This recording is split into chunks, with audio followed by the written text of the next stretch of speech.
He arrived with a passport and a promise and left with neither, but gained everything. But what happens when the whole world closes its doors and one man refuses to disappear? Comment where in the world you're watching from. Then let's begin. The screen glows with golden desert light. Wide establishing shot. Endless dunes stretch beneath a pale blue sky. The sun hangs low, casting long shadows across the sand. A military convoy moves through the frame. Armored vehicles kicking up dust trails that shimmer in the heat. Inside the lead vehicle, warm amber light filters through tinted windows. We see him, Anthony Stark, mid-30s, dark hair swept back, designer sunglasses reflecting the passing landscape. He sits relaxed, one arm draped over the seat back, holding a glass of whiskey that catches the light. His posture radiates confidence. The interior is leather and chrome, immaculate. 3 soldiers sit across from him, faces serious beneath helmets. Anthony leans forward, gesturing with his free hand as he speaks, his expression animated, almost playful. The soldiers exchange glances, uncertain whether to laugh. One smiles despite himself. Anthony's charisma fills the space like cologne. Cut to medium shot. Anthony raises his glass toward a young soldier seated nearest him. The soldier hesitates, then accepts the offered drink with both hands, careful and respectful. Make for the Terminal, 2004. The Waiting Man, 2004. Full cinematic recap. Voice-over script. Opening hooks. Emotional hook. He arrived with a passport and a promise, and left with neither, but gained everything. Curiosity hook. But what happens when the whole world closes its doors, and one man refuses to disappear? Engagement hook. Comment where in the world you're watching from, then let's begin. The full cinematic recap. Fade in. The screen fills with cool fluorescent light. Wide establishing shot. John F. Kennedy International Airport. Morning. Glass walls rise 3 stories high, reflecting clouds and aircraft. Inside, the terminal hums with motion. Travelers stream through frame left to right, dragging wheeled luggage, checking phones, moving with purpose. The floor gleams under overhead lighting, polished to a mirror shine. We push in slowly through the arrivals corridor. The camera glides past customs booths, their blue and white signage crisp under tube lights. Immigration officers sit behind glass partitions, stamping passports with mechanical precision. The sound design is layered, rolling suitcases, announcement chimes, distant gate calls echoing through the concourse. Cut to medium shot. A man approaches the customs desk. Viktor Navorski, early 40s, weathered face, dark hair slightly disheveled from the long flight. He wears a tan overcoat, wrinkled from travel, a brown suit beneath it that's seen better days. His eyes are tired but alert. He carries a small worn suitcase in one hand, its corners scuffed from years of use. In his other hand, a passport, burgundy leather, faded. The immigration officer sits behind bulletproof glass. Male, mid-50s, gray hair, reading glasses perched on his nose. Fluorescent light reflects off the partition between them. Viktor slides his passport through the metal tray. The officer takes it without looking up, flips it open. His fingers pause on a page. His brow furrows. Close up. Viktor's face. He smiles hopefully, expectant. The smile is genuine, reaching his eyes. He doesn't understand the officer's expression yet. The officer looks up. His face is neutral, professional. He types something into his computer, eyes flicking between screen and passport. He types again, stops, reads. His jaw tightens almost imperceptibly. Wide shot. The customs area. Other travelers move through adjacent lanes without incident. Stamps hit paper. People collect their documents and walk through. But Viktor remains at his window, motionless now, sensing something is wrong. The officer picks up a phone, speaks quietly into it, while maintaining eye contact with Viktor. Viktor's smile fades. He leans closer to the glass, trying to hear, but the partition muffles everything. The officer hangs up. He slides the passport back through the tray but doesn't release it. His finger stays on top of the document. Wait here, the officer says, his voice muffled through the speaker holes. Viktor nods uncertain. Yes, okay, I wait. Cut to airport security office. Harsh overhead lighting. No windows. 3 metal chairs against a beige wall. A water cooler in the corner, its bottle half empty. Viktor sits in the center chair, suitcase between his feet, hands folded on his knees. His coat is still buttoned. He looks around the room slowly, taking in every detail. The motivational poster on the wall, the scratched linoleum floor, the clock that reads 9:47 a.m. The door opens. A man enters. Frank Dixon, late 40s, sharp suit, navy blue with a red tie perfectly knotted. His hair is salt and pepper, gelled back from his forehead. He carries a folder and a styrofoam cup of coffee. His movements are efficient, controlled. He's a man who runs things. Frank sits across from Viktor at a small metal desk. He opens the folder, scans a document, sips his coffee. The cup makes a soft sound as it touches the desk surface. Viktor watches him, waiting. Frank looks up. His eyes are blue, penetrating. Mr. Navorski. Viktor Navorski. Yes. Viktor sits straighter, hopeful again. Yes, I am Viktor Navorski. Frank taps the folder. There's a problem with your paperwork. Viktor's face shows confusion. Problem? Your country. Frank pauses, measuring his words. Krakosia. There's been a military coup while you were in the air. Your government has dissolved. Close up. Viktor's face, the words land but don't compute. His mouth opens slightly. His eyes search Frank's face for meaning, for clarification, for a punchline that isn't coming. Frank continues, his voice softer now but still official. The United States doesn't currently recognize Krakosia as a sovereign nation, which means your passport, he slides it across the desk, isn't valid. Viktor takes the passport with both hands, stares at it as if seeing it for the first time. The camera holds on his fingers, tracing the embossed seal on the cover. What this mean? Viktor asks, his English halting, accented. For me, what this mean? Frank leans back in his chair. It means you can't enter the United States. And, he pauses, letting the weight settle. You can't go home. Not until this gets sorted out, which could be days, could be weeks. Wide shot. The small office. Viktor looks impossibly small in his chair now, dwarfed by circumstances he can't control. Frank watches him with something like sympathy, but it's buried beneath bureaucratic necessity. So where I go? Viktor asks, his voice quieter. Frank stands, straightens his tie. The International Transit Lounge. You'll stay there until we can process you properly, or until your country gets its situation resolved. Viktor rises slowly, mechanically. He follows Frank out of the office. Cut to the terminal. Wide shot from the second floor looking down. The main concourse stretches massive before us, easily 200 yards long, 70 wide. Gates line both sides. Shops glow with warm retail lighting. Hudson News, a coffee shop, a bookstore, a pharmacy with green cross signage. Restaurants cluster in the center, fast food counters, a sit-down cafe with small tables. Travelers everywhere, a constant stream of humanity in motion. Viktor stands at the railing beside Frank, looking down at this self-contained world. His suitcase is at his feet. His face is blank, processing. This is your territory, Frank says, gesturing to the space below. Everything between security checkpoints. You can't leave. You can't enter the country. You're unacceptable. The word hangs in the air. Unacceptable. Frank hands Viktor a pager. Small, black, already outdated even in 2004. When this beeps, come to my office. We'll have news about your status. Viktor takes it, turns it over in his hands. He looks at Frank, searching for reassurance. How long? Viktor asks. Frank's expression is carefully neutral. I don't know. Frank walks away. The camera stays with Viktor as he watches the customs director disappear into the crowd.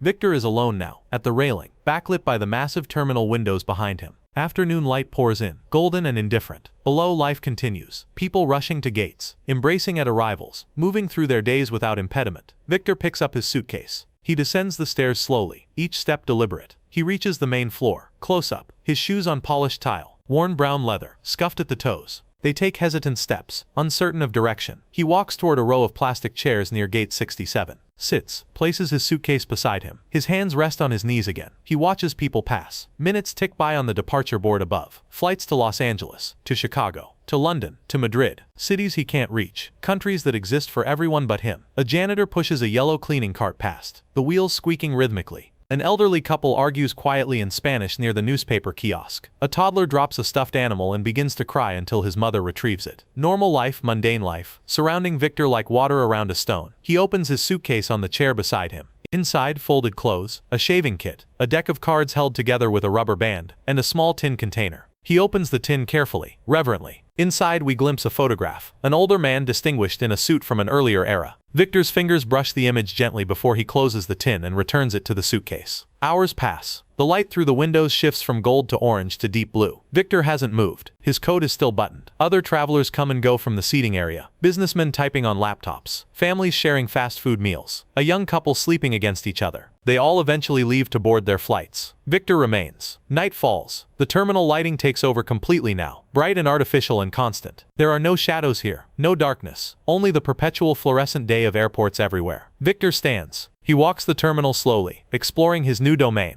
The camera follows him in a long tracking shot, past the Hudson News where magazines promise escape and transformation, past the coffee shop where the barista wipes down the counter with circular motions, past the bookstore where bestsellers face outward in pyramid displays. He stops at a food court. 5 vendors, Mexican, Chinese, pizza, sandwiches and burgers. The burger place is called Crown Burger. A neon crown flickers above the counter. Viktor approaches, studies the menu board overhead. Pictures of meals with prices beneath. $7.50 for a combo. $4.25 for a burger alone. He reaches into his coat pocket, pulls out a wallet, opens it. Inside, Caucasian currency, bills with Cyrillic text and unfamiliar faces. He takes out several bills, approaches the counter. The girl working the register is early 20s, blonde ponytail, red uniform polo shirt with Crown Burger embroidered over the heart. She's chewing gum. She looks at Viktor with the practiced patience of customer service. "Help you?" she asks. Viktor places the bills on the counter, points to the burger picture. "Please." She looks at the money. Her face shows confusion, then realization, then apology. "I can't take this. This isn't I need dollars. American money." Viktor doesn't understand. He pushes the bills closer, smiles hopefully. "Is money for food?" She shakes her head. "Genuinely sorry now. I can't. I'm sorry. We only take dollars. Or credit cards." A man in line behind Viktor sighs audibly, shifts his weight in frustration. The girl glances past Viktor apologetically. Viktor gathers his bills slowly, his face reddening. He steps aside. The man behind him moves forward immediately, already pulling out his wallet. Wide shot. Viktor walks away from the food court, hands in pockets, head slightly bowed. His stomach is empty. His money is worthless. The terminal around him is full of food he cannot buy, services he cannot access, a functioning economy operating just beyond his reach. He finds a corner near gate 42. Less foot traffic here. He sits on the floor, back against the wall, legs extended. His suitcase is his pillow now. He closes his eyes. The fluorescent lights buzz faintly overhead, constant and inescapable. Morning comes not with sunlight but with increased movement. More travelers. More announcements. Viktor wakes stiff, his neck aching. He stands slowly, stretches. Other travelers avoid his eyes. A man in a business suit glances at him, then away quickly, uncomfortable with what Viktor represents. Displacement, vulnerability, bad luck that might be contagious. Viktor walks to the men's restroom. Inside, harsh light reflects off white tile. A row of sinks, mirrors above them. Viktor stands at one, turns on the water. Warm steam rises. He splashes his face, runs wet hands through his hair. In the mirror he sees himself, rumpled, tired, but still here, still upright. He opens his shaving kit, begins to shave with careful strokes, maintaining dignity in small rituals. Another man enters, uses the urinal, washes hands, leaves without acknowledging Viktor's presence. Viktor is already becoming invisible, a feature of the terminal, rather than a person passing through. He returns to the main concourse. His stomach growls audibly. He watches people eat. A woman with a breakfast sandwich, a teenager with French fries, a family sharing muffins at a cafe table. His eyes follow each bite. An idea forms. He approaches a bank of payphones near the departure board. Studies them. Each phone has a coin return slot. He presses the release on the first phone. Nothing. The second. Nothing. The third yields a quarter with a soft clink. Viktor's face brightens. He moves to the fourth phone, fifth, sixth, another quarter at the ninth phone. 20 minutes later, he has collected 1.858 cents forgotten change. Not enough for a burger, but enough for something. He returns to Crown Burger. The same blonde girl is working. She recognizes him, her expression a mix of pity and boundary setting. Viktor places coins on the counter carefully, counting them out. "Crackers," he says, pointing to a small packet of saltines available as a side item, and small drink. She counts the money. It's enough. She gives him the crackers and a small cup. "Fountains over there," she says, gesturing. Viktor nods gratefully, takes his purchase to a table, opens the crackers with ceremony, as if they're fine cuisine, eats slowly, making them last,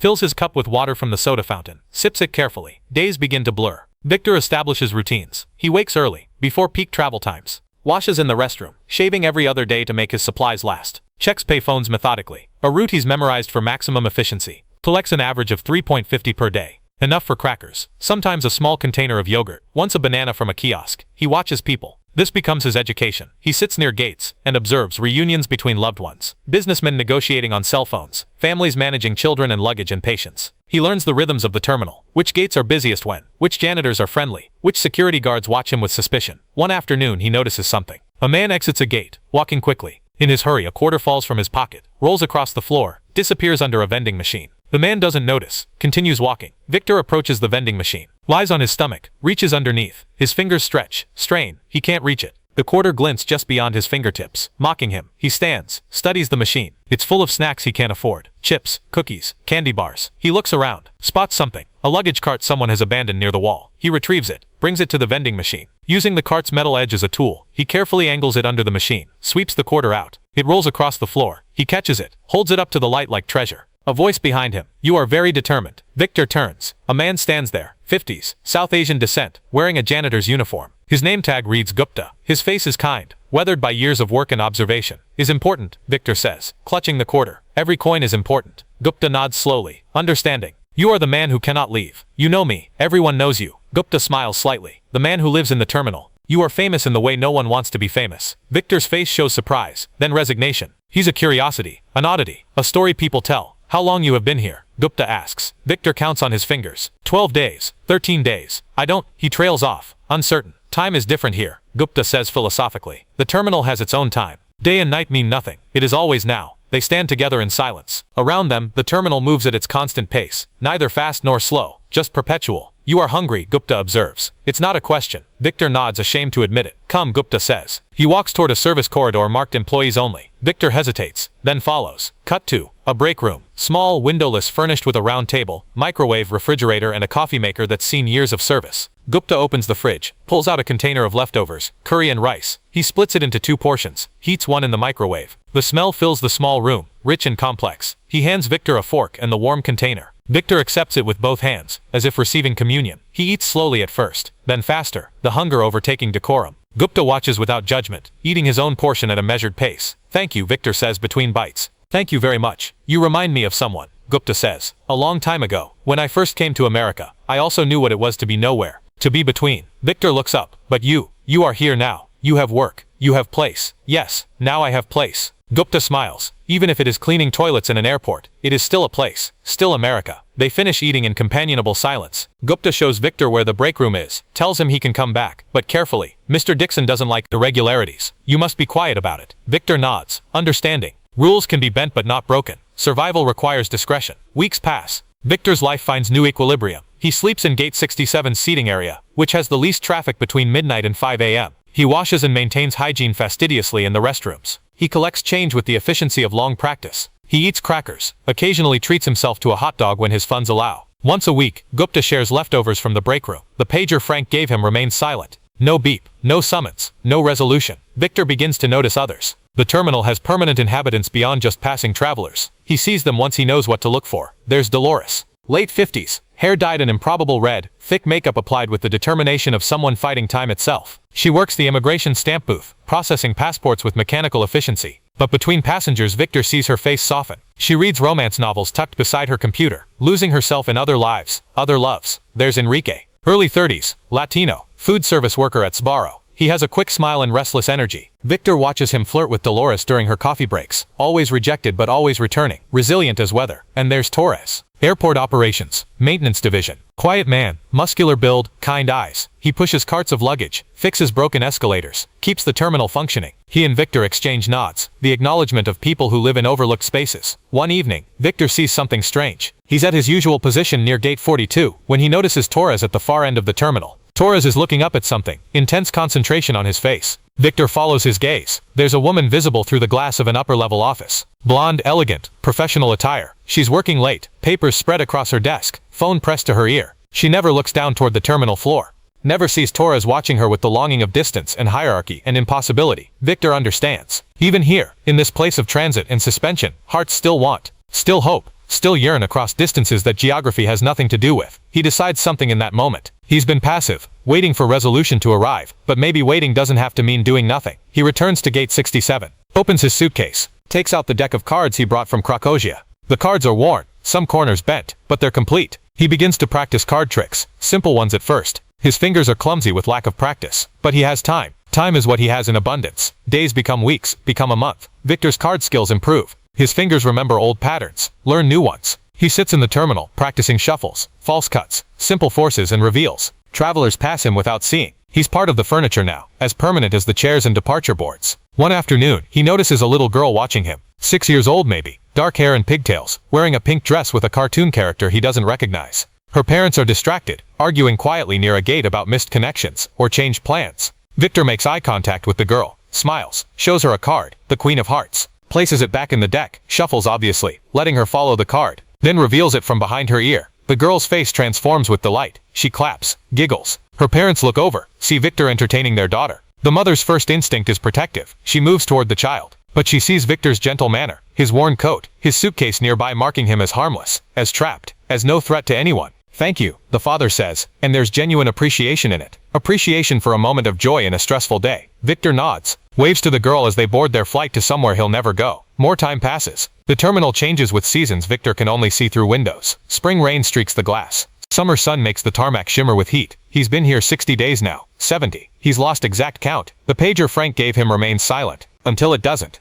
One morning, Viktor has just finished his routine at the payphones. Collected 85 cents. The pager vibrates against his hip. He freezes, pulls it out, the screen displays, report to customs office. His heart hammers. This is it. Resolution. One way or another, his suspension between worlds is ending. He walks to Frank Dixon's office. His legs feel strange, uncertain. He's been moving through limited spaces for so long, the walk to administration feels like a journey.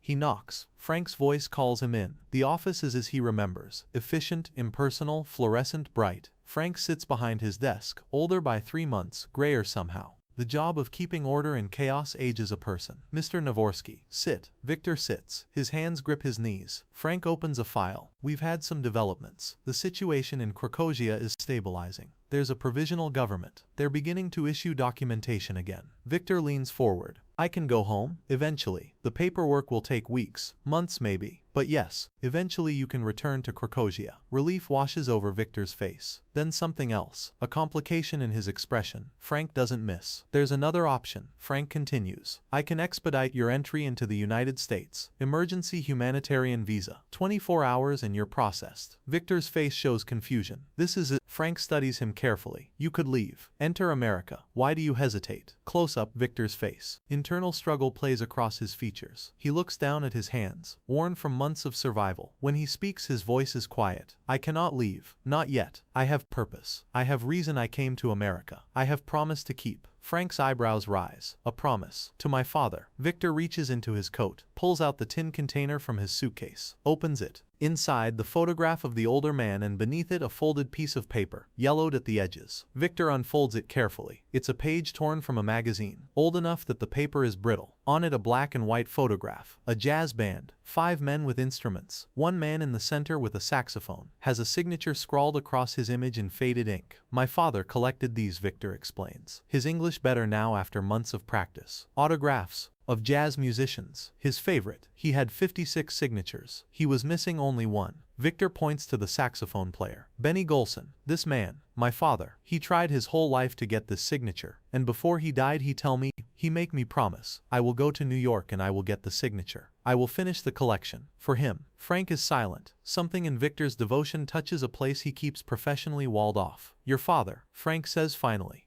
He's gone. 3 months before I come to America. But Promise is not gone. Promise is still alive. So you came to New York to get an autograph. Frank's voice is gentle, not mocking. I came to keep promise to my father. This is why I cannot leave terminal. Because when I am ready, when Krakosia is my country again, when everything is normal, I will go to New York. I will find Benny Golson. I will get signature. I will complete my father's collection. And then I can go home. Frank leans back in his chair. For a long moment he's quiet. Then the taxi drivers are planning a strike in 3 days. If you wanted to leave the terminal during that time, with all the chaos, no one would notice a passenger slipping through. Viktor looks up sharply. Frank meets his gaze. I'm not suggesting anything, Frank says carefully. I'm just mentioning a fact about taxi drivers and their labor dispute. Understanding passes between them. Not approval, not permission, but acknowledgement. Thank you, Mr. Dixon, Viktor says. Frank waves him away. Your pager will beep when your permanent status is resolved. Until then, you're still confined to the international transit area. Officially. Viktor stands, tucks the photograph carefully back into its tin. He leaves the office. 3 days later, chaos descends. The taxi strike brings hundreds of angry drivers to JFK. They picket outside, block access roads, create havoc. Security is stretched thin, managing the disruption. The terminal is a storm of confusion. Viktor watches from his usual spot, gate 67. He sees his moment. Security is distracted by a confrontation at the main entrance. The path through customs, normally monitored, is temporarily clear. He picks up his suitcase, takes a breath, steps toward the threshold, and stops. Close up, his face. Internal war. Freedom is 10 steps away. New York. Benny Golson. The promise kept. His father's wish fulfilled, but something holds him. The pager on his hip. The official resolution not yet complete. The difference between what's possible and what's right. He turns around, returns to gate 67, sits down, places his suitcase beside him. He will wait. He will keep the promise, but he'll keep it the right way. When the door is legally open, when he's not breaking the trust Frank Dixon reluctantly showed him. Days pass. The strike ends. Order returns. Viktor remains. But something has changed. He's no longer just surviving. He's living. He greets Gupta every morning. He performs card tricks for children waiting at gates. He helps an elderly Russian woman navigate the terminal, translating between her limited English and confused airline staff. He becomes paradoxically at home in his homelessness. One evening Enrique approaches him at gate 67. Hey man, Viktor, I need your help. Help? What help? You see that woman? Enrique points discreetly toward Dolores at her immigration booth. I've been trying for a year. She won't even look at me. But you got skills, right? The card tricks? The smooth moves? Teach me something. Help me win her. Viktor smiles. I live in airport. Maybe I am not best teacher of romance. You got heart, man. I can see it. You came all the way from another country for a promise. That's romantic as hell. Help me. Viktor considers. Finally nods. Okay, I help. But you must listen. You must learn patience. Over the following weeks, Viktor coaches Enrique. Not in tricks or manipulation, but in attention. In noticing what she likes. In small, consistent kindnesses rather than grand gestures. She likes romance novels. Viktor points out. What is her favorite? Enrique watches more carefully now. Reports back. Historical romances. Stories set in other centuries where love conquers distance and class and circumstances. So, Viktor says, you give her something from one of those stories. Something that shows you see her. You understand what she dreams about. Enrique saves his money. Buys flowers. Not expensive roses, but delicate irises that appear in one of her favorite books. He presents them with a quote from the novel, which Viktor helped him find at the terminal bookstore. Dolores accepts the flowers with surprise. Then genuine pleasure. The wall between them develops its first crack. Viktor watches from a distance, pleased. Even here, in this suspended place, life can move forward. Change can happen. Months have passed now. Viktor can't remember what normal life felt like before the terminal. This is his normal. The fluorescent light, the constant announcements, the rhythm of flights and passengers and departure boards that flip with mechanical precision. His pager beeps again. He goes to Frank's office. Frank looks tired. Older still. The job is grinding him down. Your country has stabilized, Frank says without preamble. New government is recognized. Your passport is valid again. You're free to go home, Mr. Navorski. Or you can enter the United States legally. Either way, you're no longer in limbo. Viktor nods slowly, processing this after nearly 9 months of suspension. What will you do? Frank asks. Viktor thinks about his father, about the promise, about Benny Golson and a 57-year quest for completion. I will go to New York. I will keep my promise. Then I will go home. Frank allows himself a small smile. Then I suggest you do it soon, before I change my mind. Viktor stands, extends his hand. Frank takes it. The handshake between them is brief but meaningful. Two men who started as bureaucrat and problem have ended as something closer to mutual respect. Viktor returns to gate 67, one last time. He collects his suitcase, the same worn case he arrived with. Inside, his father's photograph and autograph collection. Still 56 signatures, waiting for the 57th. Gupta finds him as he's leaving. You are going. I am going. Where? To New York. To finish something. Gupta nods. And after? After you finish? After. I go home. To Krakozaya. To remember my father and the place where he lived. They embrace briefly. Gupta whispers, you were never just waiting, my friend. You were becoming. Viktor doesn't understand until later. Standing outside the terminal for the first time in 9 months. The air tastes different out here. Free, frightening, full of possibility. He takes a taxi into Manhattan. The driver is silent, which suits Viktor. He watches the city pass outside the windows. Buildings that stretch upward impossibly. People moving with purpose on sidewalks. Life happening at a pace the terminal never achieved. The taxi drops him in Midtown. Viktor has an address written on paper. The Rampart Club, where Benny Golson is scheduled to perform tonight. He found this information in the terminal. In a jazz magazine someone left behind. Fate, maybe. Or just good timing. He arrives at the club entrance. Evening is falling. The city lights beginning to glow. A line of well-dressed people wait to enter. Viktor, in his worn overcoat and wrinkled suit, looks out of place, but he joins the line. The bouncer at the door eyes him skeptically. Cover charge is $40. Viktor counts his money. Months of collected change. He has $37.60. Not enough. He steps aside, watches others pay and enter. Hears the music starting inside. Muffled bass and the bright cry of a saxophone cutting through. He sits on the curb nearby. Opens his suitcase, takes out his father's photograph, looks at it under the streetlight. I am here, Papa. I came all this way. I am so close. A voice above him. You okay, man? Viktor looks up. A young couple, mid-20s, dressed for a night out. The man's face shows genuine concern.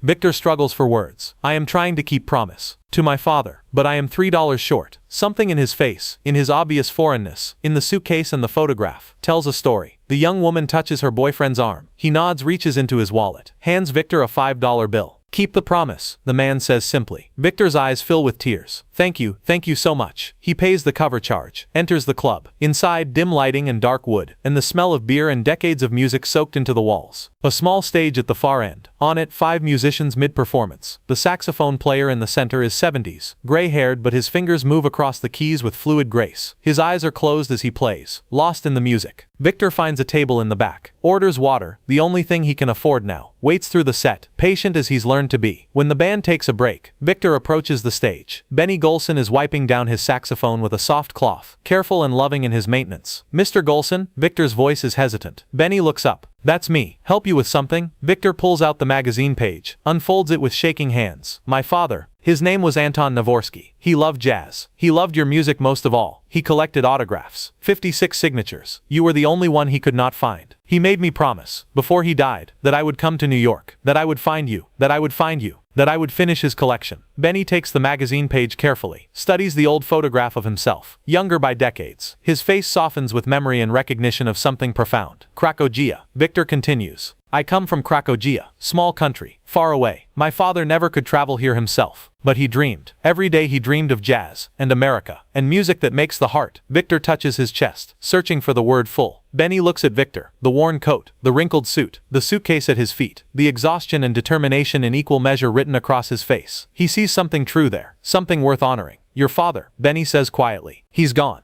3 months before I left home. His last words to me were about this promise. Benny reaches into his jacket pocket, pulls out a pen. He smooths the magazine page on the edge of the stage, bends over it. His hand moves across the paper with practiced elegance, the signature flowing like music itself. When he finishes, he holds the page up to the light, examining his work. Then he hands it back to Victor. Your father had good taste, Benny says. And he raised a son who keeps his word. That's rarer than you'd think. Victor takes the page with both hands, reverent as receiving scripture. Tears run freely down his face now, unchecked and unashamed. Thank you so much. You don't know, you cannot know what this means. I think I do, Benny says gently. Music connects us across time and distance. Your father heard my saxophone in Cracovia, and it touched something in him. Now you've come all this way to complete a circle. That's what art is for, son. To make those connections. To prove we're not alone. They shake hands. Victor's grip is firm, full of gratitude that language can't contain. He leaves the club walking on air. The city night surrounds him. Car horns, laughter from nearby restaurants, the rumble of subway trains beneath his feet. He's done it. After 9 months of suspension, of waiting, of surviving in limbo, he's kept the promise. He returns to JFK that same night. Takes a taxi driven by a recent immigrant from Bangladesh who talks the entire ride about his own father, his own promises. Victor listens, understanding in a way only those who've crossed oceans for love can understand. At the terminal, he goes through customs properly this time. The officer stamps his passport without incident. Viktor Navorski, entering the United States legally for 12 hours, just long enough to keep a promise made in grief and love. He finds a payphone in the arrivals area, dials the international operator, places a collect call to Cracovia.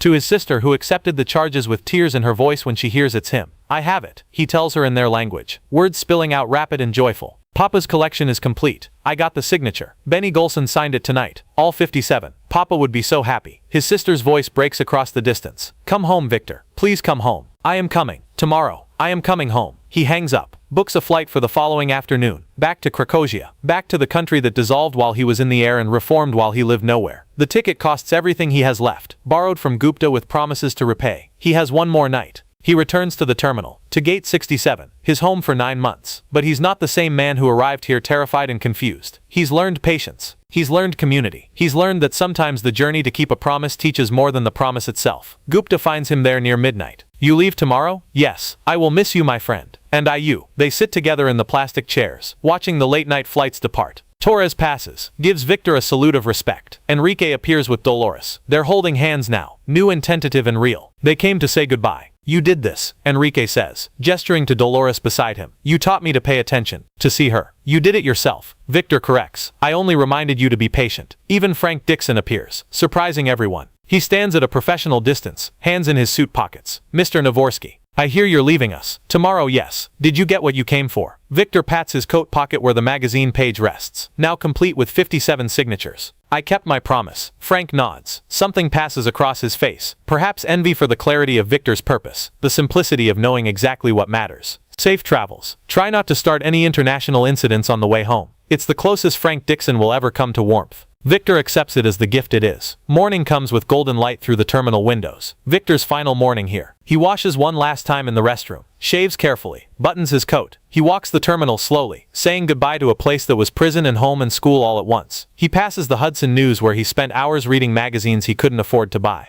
The coffee shop where he learned American coffee is too weak and too large. The rows of plastic chairs that became his bed. The payphones that funded his survival. Every corner holds a memory now. At noon his flight is called. Gupta Enrique, Dolores and Torres gather to see him off. They've become family. These strangers thrown together in a place of perpetual transition. Don't forget us, Dolores says, dabbing at her eyes with a tissue. How could I forget? You saved my life, all of you, in small ways every day. You saved me. They embrace him one by one. Gupta last, holding him longest. You go home different than you came. This is good. This is how it should be. Viktor boards his flight, takes his seat by the window. As the plane taxis to the runway, he looks back at the terminal, massive and impersonal and beautiful in its own strange way. A city within a city. A nowhere that became somewhere simply because he lived there. The plane lifts off. Viktor watches JFK grow smaller below him, then disappear into the clouds. He reaches into his coat, pulls out his father's photograph one more time. Looks at that face he loved, now gone but never absent. I did it, Papa, he whispers in Caucasian. I kept my promise. Your collection is complete. He opens the magazine page carefully. 57 signatures. A lifetime's passion fulfilled by a son's devotion.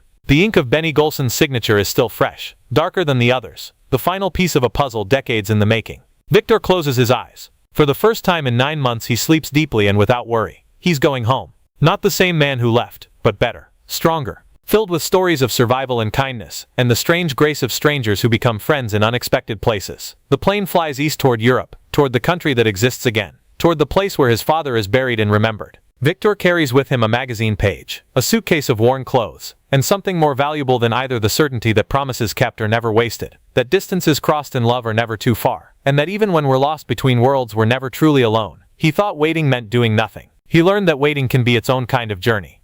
In 9 months of nowhere, Viktor Navorski found everywhere, in the faces of janitors and food service workers, in the patience of keeping promises, in the music his father loved that finally, impossibly, miraculously brought a son and a stranger together for one signature that meant everything. Some journeys aren't measured in miles. Some are measured in the space between who we were and who we become while standing still.